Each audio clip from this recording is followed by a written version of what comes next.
Sorry. I can sing a song for wordless and gratitude. Our word. So, yeah, I was a musician, punk folk, now jazz. So I can sing. I was a blue dog. We can see all that during the presentation. This is being live streamed. I'd like to say hello to the people watching the live stream. There are 12 people watching the live stream. Welcome, and I hope you're enjoying it. I'm going to talk about Google as a child. It's 30 for knowledge, and we need to educate it. I think a lot of us are afraid of Google. Google is this massive machine. It drives so much traffic. It's so important to our businesses, but it's a child and it's learning. And we're going to look at that today. So I'm the brand SERP guy because I look at brand SERPs and I want to, first of all, define a brand SERP is what your audience sees when they Google your brand name. That's phenomenally important. They're the bottom of funnel audience. They're your current clients. They're the people you're trying to convert. You've reached out to them on the web. You've got the message across who you are. They search for you. Now you need to impress them. That's your business card, as we'll see. This is mine. Woohoo! It's got these lovely characters at the bottom. That's the blue dog, the cartoon. Stanley the Counting Horse is one of my groups from years and years and years ago. And if you look at that, it tells my life story. It's my business card. It looks impressive. It's colorful. It's got multimedia elements. That is a great Google business card.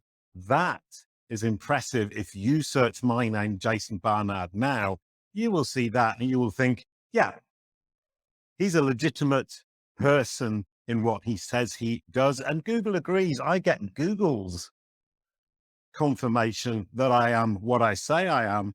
And for the company, let's be more pragmatic.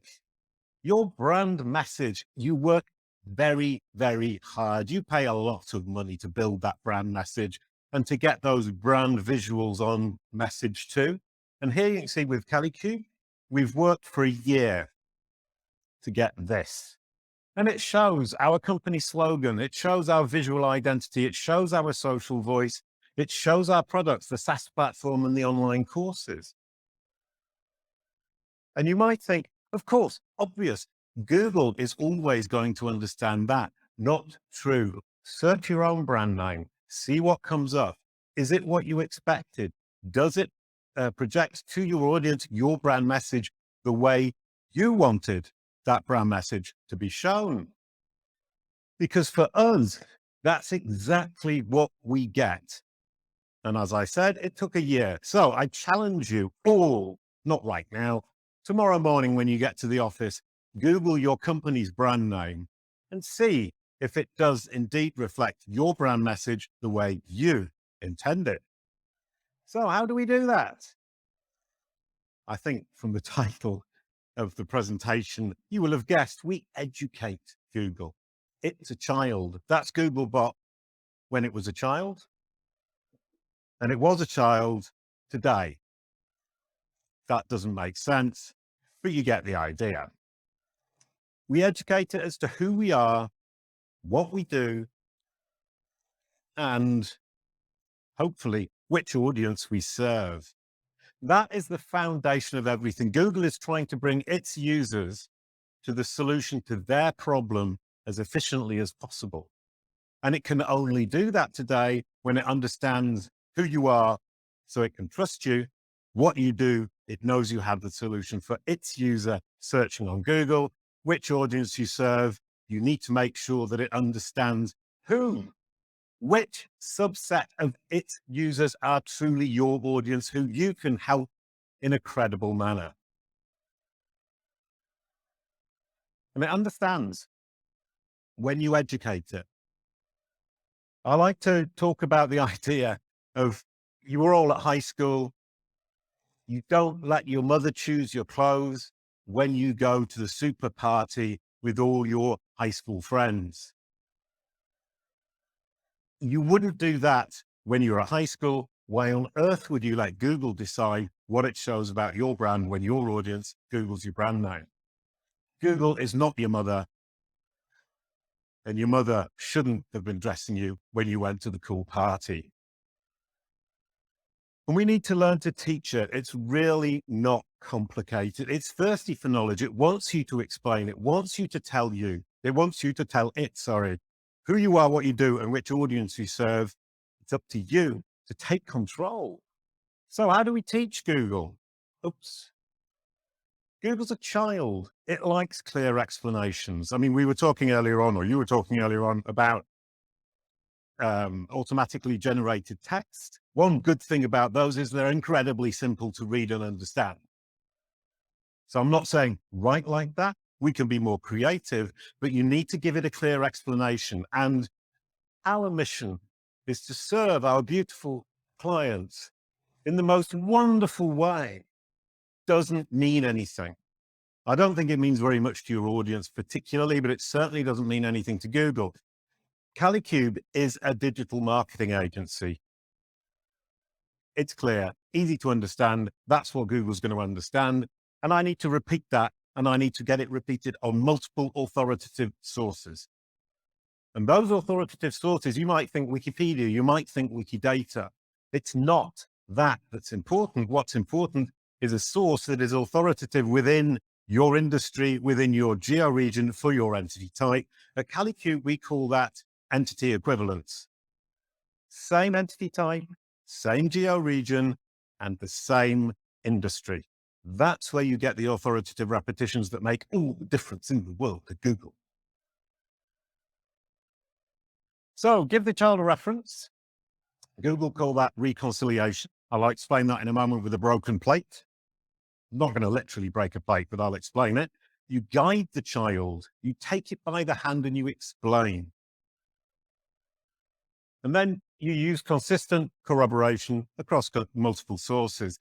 But here it faces a huge problem. And this is what we're talking about with Google's education, is it's fragmented information. We think the web is well organized, but it's only well organized because we look at it through the lens of Google, because Google has organized it for us. It sees contradictory information. Think about the staff worker who worked for you 10 years ago. They maybe have posted something about your company 10 years ago. It doesn't correspond to what's being said today. You need consistency. And as I said, the World Wide Web is a complete jumbled mess. It doesn't seem that way, but it is the way it is. And that is what Google is looking at. This is your brand message. This is your brand story in a fragmented place that's been broken and spread around the web. And what do we need to do? As John Mueller talks about reconciliation. So you need to think about this as the broken puzzle with these small parts of the puzzle all across the web on these different sources. And that plate in the middle is the key. The plate in the middle is the completed puzzle the child needs in order to understand that it's understood, or be confident it's understood all of those fragmented pieces. You could call that the point of reconciliation or the example of reconciliation. At Kalicube, we call it the entity home. It's a page on your website that you control where you explain your brand message and the way you want Google to present it. You present Google with the content and the references to the content. You want it to show on your Google business card what your audience sees when they Google your brand name. And then you make sure that everything is consistently corroborated around the web. It sounds easy. And it is. But every single company, every single person, every single entity currently has a massive problem of the fragmented information not corroborating, not being accurate, not being consistent. You need a spring clean. That's what we do at Kalicube. We spring clean your entity. Oh, I'm going to have an advert for that on the TV soon. And you have control. Once you've done that, you have control. You've taught the child who you are, what you do, what audience you serve, which content you produce is useful to them. It understands, and don't ever underestimate the importance of confidence. Understanding is one thing. Confidence is key. If it understands, you're okay. If it's confident, it understands, you've got a great brand message on Google, not only on your brand search, but across every single Google result where you appear. Google understands your brand message because we educate it. And I've put WordLift here as well, because essentially they're doing exactly the same thing. They build a knowledge graph to push the information across to Google so it understands, so that it's confident. And Kalicube and WordLift, the reason we work together a great deal is because we have the same aim. Educate Google about your tiny corner of the internet. Make sure it understands so that it can send its audience, sorry, the subset of its audience who are truly your audience, to your site when you have the right solution, the most credible solution, the most effective and efficient solution for its user. Design your own business card. I'll do this quickly. Usually it's at the beginning, but you talked about the blue dog. What I've done is I'm Mr. Knowledge Panel. John Mueller said so. Please come and help us with the knowledge panel. That's mine. I've worked on that for 10 years and I love it. And it's beautiful. And it's my super favorite thing in the entire world. Every single day, I do something to try to improve it. I'm currently living in Paris. You can see that from my LinkedIn profile. Next, when it wants to, or you've actually got to point at the machine. I was a voice actor, a cartoon blue dog. I've got that information onto my knowledge panel over there on the right-hand side and into my video boxes there and the IMDb profile that ranks, because being a blue dog is an important part of my life that somebody searching my name would want to know about. I was a punk folk musician. I've got that from my own site there, the barking dogs across there. That was less important. We were less famous than the blue dog, which is strange. I've got a groovy podcast. We've got the 3 results. We've got the podcast that ranks on my own name. And I'm an author. I've got the book up there. I can get it up there. In this case, with the Twitter boxes. Twitter boxes give you real-time control over what your audience sees when they Google your brand name. YouTube boxes, I found out today, update in 12 minutes. So it's getting almost as good as Twitter for real-time control. This and this are real-time control using your social media channels to communicate with your audience through Google. I'm the CEO and founder of Kalicube. Kalicube.com ranks up there. That actually says that I'm founder and CEO, and that makes me feel very important and very entrepreneurial. And it's stuck. Oh no, there you go. We've got the people also ask, who is the brand SERP guy? The answer is Jason Barnard. Once again, educating Google. I've got the people also ask, not because people particularly ask that question, but because I've got Google so confident in the answer that it wants to show off. It knows the answer to that specific question. Oops. And that's it. Google now has the completed plate for Jason Barnard, for Kalicube, for WordLift. Next on the list is you and your company. Thank you.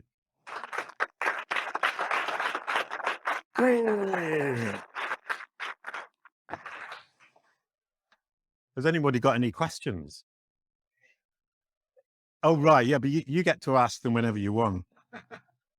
So that's cheating. But ask away. I'm happy.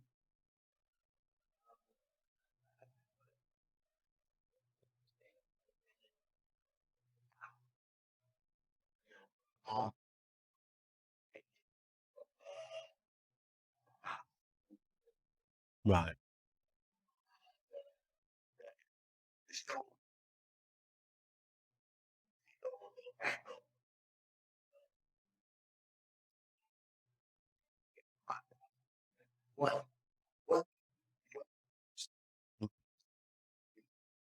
So, an asset that you lay on rents for a company or a person. How is it for a company and a person? Right. Well, that's an interesting question. I mean, from my brand sub, I shouldn't have given that back. If we go back here to there, the images for the knowledge panel, incredibly important, actually very easy to control. I mean, it's a very simple question of Google groups images and then chooses the dominant image within that group.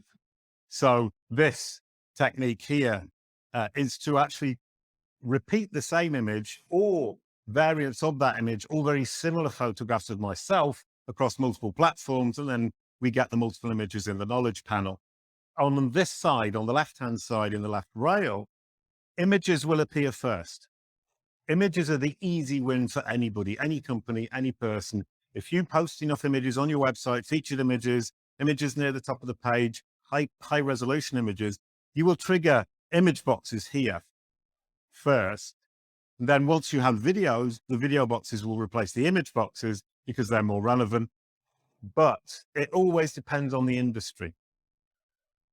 So you need to look at the industry. And that's why we have the entity equivalence concept at Kalicube once again, is that I can take entity equivalence for companies within the AI space or Italian entrepreneurs in Italy, and I can put them through Kalicube and give you a template, both for the knowledge panel and for the brand search.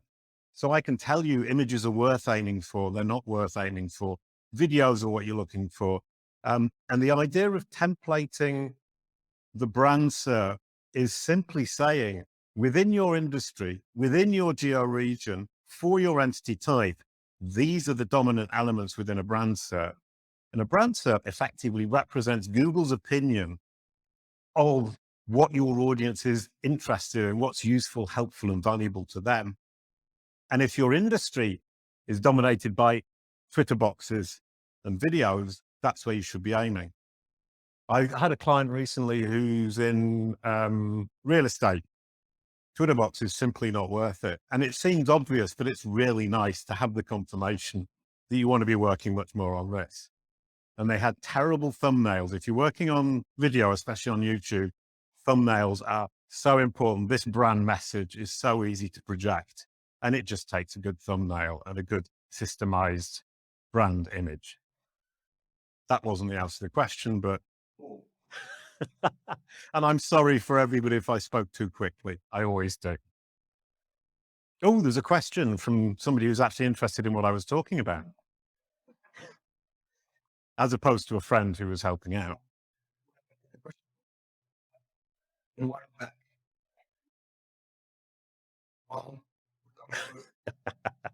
why do I say the reality We had this conversation. I don't like red. But I was playing a concert as a punk folk musician 6 or 7 years ago. And I had a friend, it's a long story. I won't tell you the whole story. It's all around Manu Chao. But somebody lent me a red top, and it was a red top that Manu Chao had thrown into the audience. And Manu Chao was his hero. And I was his hero from the 90s as well. And so I said, I will wear the red shirt Manu Chao and I will throw it into the audience. And then you will have the same red shirt from your two heroes. And I actually had a video of the show. And in the first half, before I threw the red shirt in, I looked really interesting. And in the second half, I had a blue shirt on and I looked really boring. And I realized when you're wearing a red shirt, you look much more interesting. So it's just to make me look interesting.